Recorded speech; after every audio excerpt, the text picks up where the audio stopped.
Hello everyone, welcome to our Career Talk series. In our previous session, we had a wonderful discussion on communication skills, and today we are continuing the conversation with other very important topic, that is interview preparation. Interview can often feel stressful and confusing for students, whether it's for college admission, internship, or jobs. So that we will be discussing practical tips, common mistakes, and confidence building, and how students can prepare themselves better. I'm really happy to welcome our expert, Mr. Sashank, once again here. And I'm also joined by my co host, Saira, today for this interaction. Uh, and welcome, Saira, and welcome, Mr. Sashank here. Thank you. Thank you, Priyanka, for having us over here. And it's an absolute delight to have Mr. Shashank on our show again. Welcome, Mr. Sir. Thank you for this opportunity to me. Thank you. Yeah, so we'll start with our first question, Mr. Sashank. So today, a student have to face interviews at different stages. Why do you think interview creates so much fear and pressure among students and professionals? Also, what insight would you give to fight off and overcome interview fear? There is a bit of a psychology that works behind interviews. Uh, well, it is more about not fear, but it is about the uncertainty. What happened Yes. is that I want you people to visualize this case when a traveler is traveling on a road and suddenly he stumbles upon a bridge. It's a narrow bridge out there, and that bridge is covered with fog all around. Now, what happens is that the overall journey was good, but as the traveler reaches this particular place, Mm-hmm. he is uncertain. The traveler is uncertain about what happens if I walk and the bridge is broken somewhere, or what happens if I misstep on some occasions. And when these thoughts are going on in his mind, suddenly an old wise man comes up and he just pats his back and says that, what happened? What are you thinking? He said, I have to walk around this bridge. But there is fog around. So the old man just tells him that no worries, you just walk. And as you keep walking, the moment you take your steps, you will see the path ahead. Now, what happens is that any interview is just of this sort. It's kind of a narrow bridge covered with a lot of Yes. fog. There Yes. is Yes. uncertainty all over, and the more uncertainty, the more fear. Okay. Now there is another thing here, how you can differentiate an interview from other things. Well, there are conversations that go on across the table, discussions that go, but an interview is not just a normal, ordinary kind of conversation. It is a conversation based upon which there are moments of judgment. You are Mm-hmm. being judged based upon what replies you give, where you are being judged based upon what answers you give. And that is one particular factor that creates uncertainty. And that is the reason that fear exists, no matter what kind of an interview you are giving. There are cases when people prepare for the job interviews, they go for jobs, and then there are students who want to appear in the interviews as part of admission process in the universities, and that is very common these days. But this particular factor remains the same. Okay, so the questions can be different. A student might think that, oh, I'm less experienced, I don't know much about this environment, so what they will think about me. That uncertainty remains. In case of a professional or an experienced job goer, it can be some different set of questions. But that is the reason this particular uncertainty, which leads to fear, exists. Now I come to the second question, second part of your question, that Yes. what exactly can be done.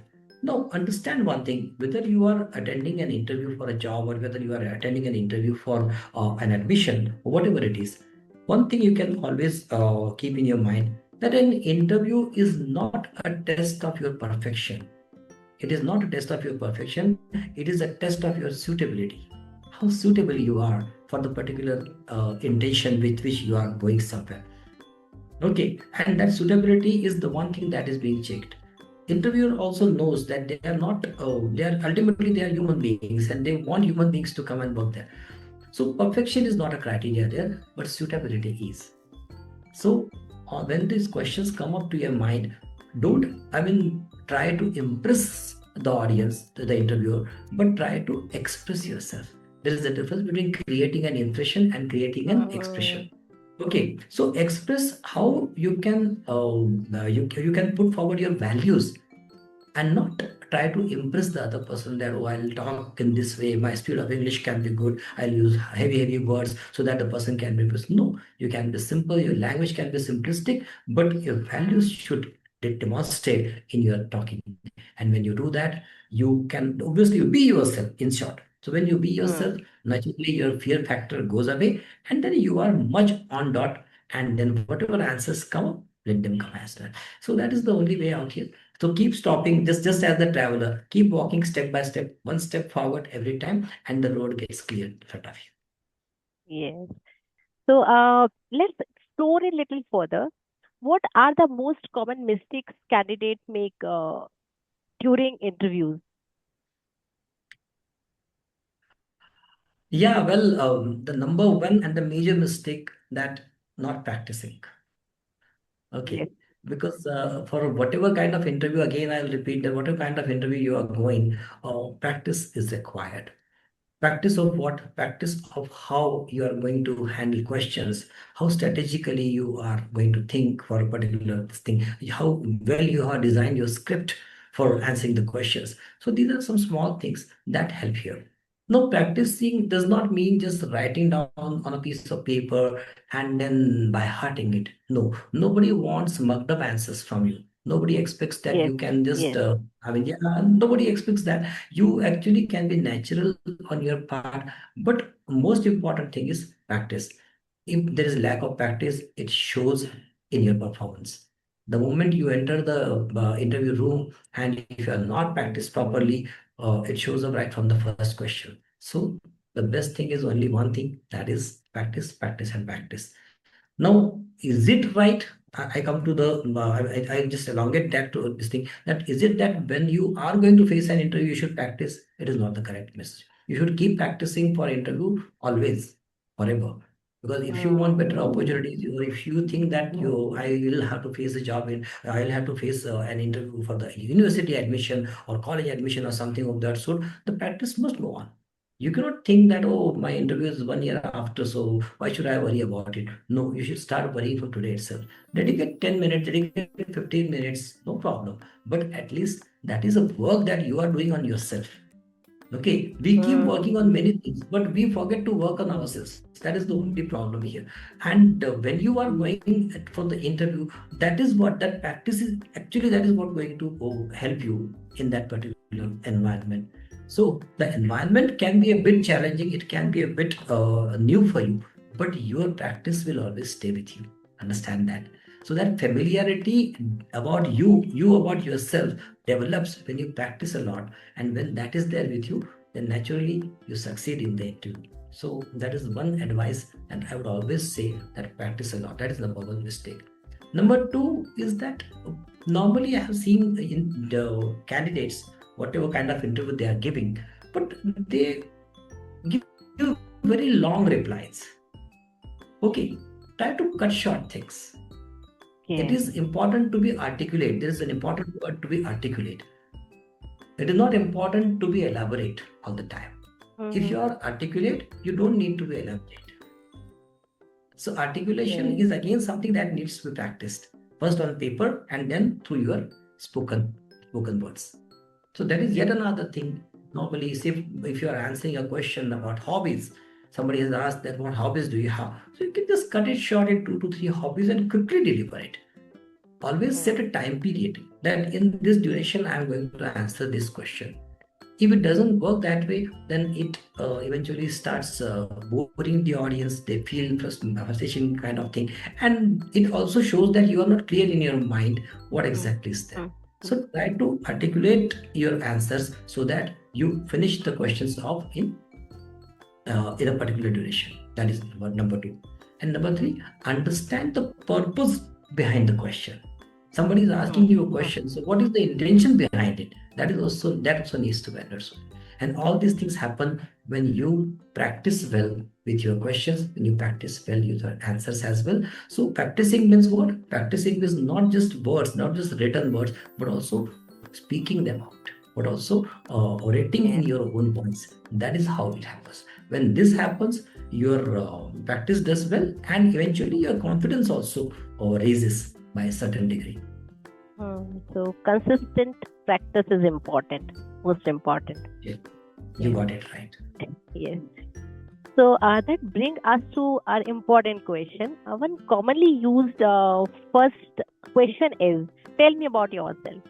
How should candidate prepare for this? Yeah, that is eventually the first question going to be whatever kind of an interview it is going to be. And the question, the variety of questions can be different. Sometimes they may say, tell me something about yourself. Sometimes they may say that, please introduce yourself. Or sometimes they may say that, can I know something about you? The question can vary, but the answer has to be the same. Eventually, they are asking the candidate to introduce himself or herself.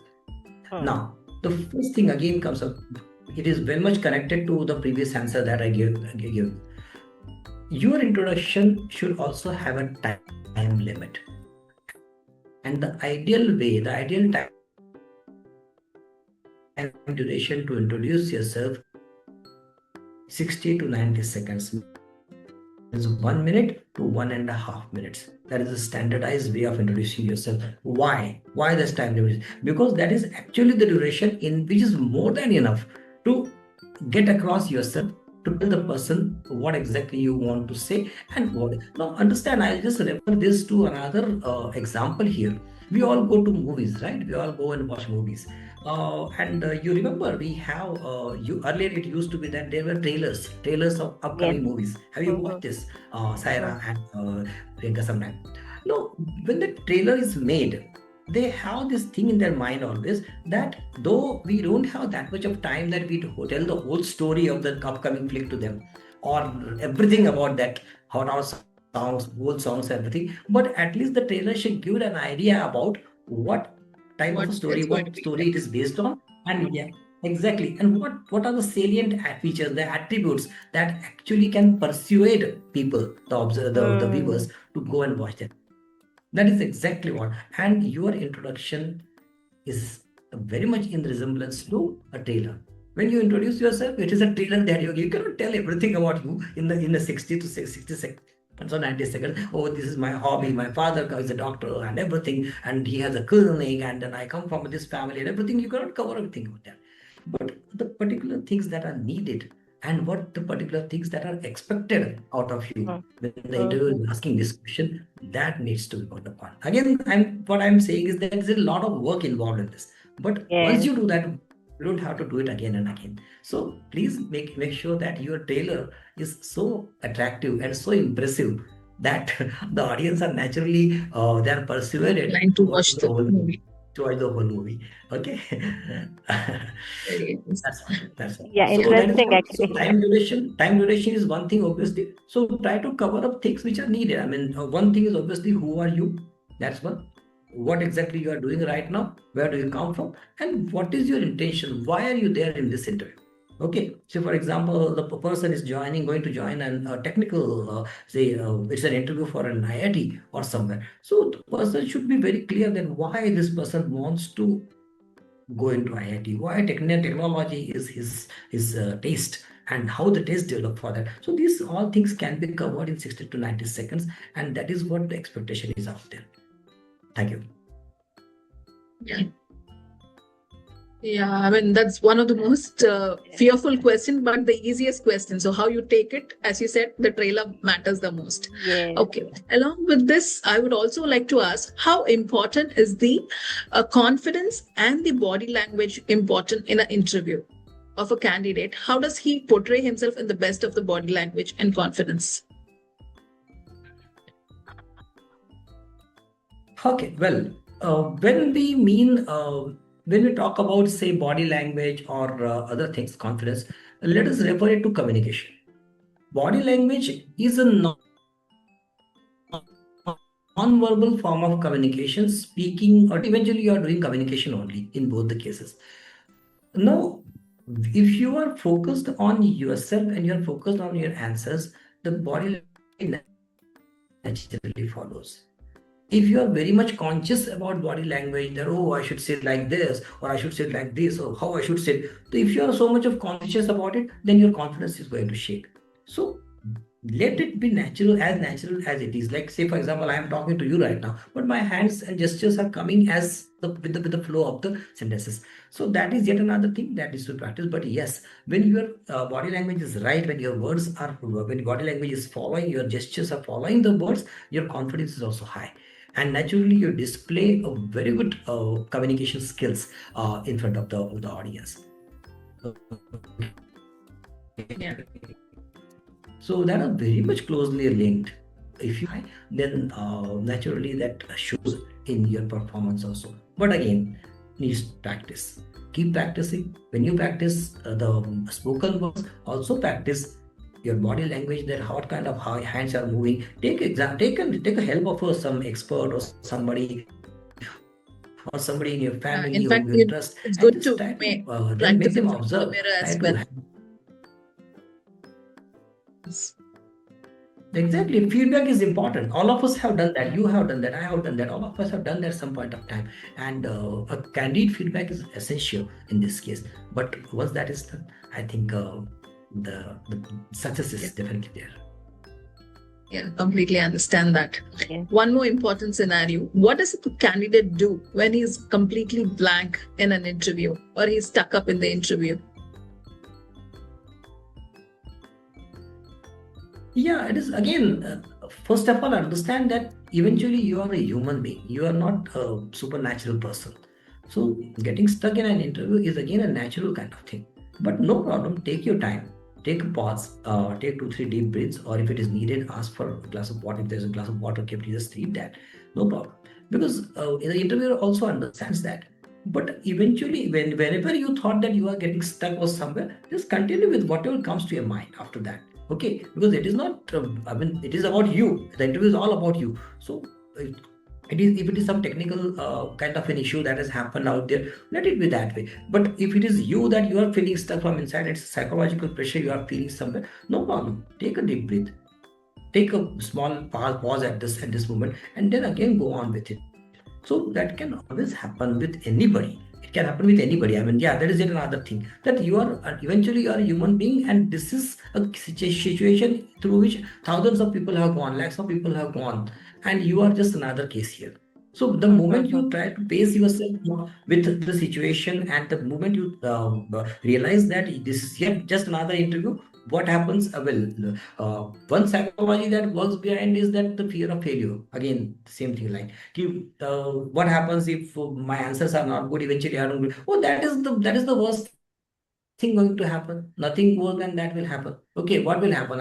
You'll not be selected, or you will be told that, oh, not for this side. At least you should have to wait for sometime. But once you think in that way, once the shift in mindset is actually observed, naturally, you pick up again your pace, and you are in the successful situation to deliver it. Yeah, well said. Yeah, I mean, we need to take a control of the situation, pause, reflect, and then go on with the interview and understand that it's not the do or die situation. Yes, completely agree. Exactly. Yeah. Okay. Yeah. Coming to the last question, what is your advice for the future aspirants to do well in their future interviews and job interviews of any kind? What are your main advice for them? Yourself as a soldier. You cannot expect a soldier to be, I mean, after 1 week we are starting a war, so prepare yourself now. And then the preparation begins. Oh, he will pick up his guns and ammunition and arms and everything, and let us practice now. Doesn't work that way. A soldier must always be ready, because whatever moment the war can begin, it is just like that. The first and foremost thing, that okay, fine, you know the date and time of the interview, that's a positive thing for you, but you cannot be preparing at the last moment.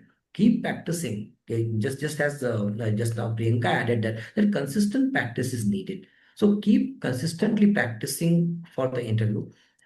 Don't wait for the right time to arrive, but today is the right time, now is the right time, and keep it that way. That is one.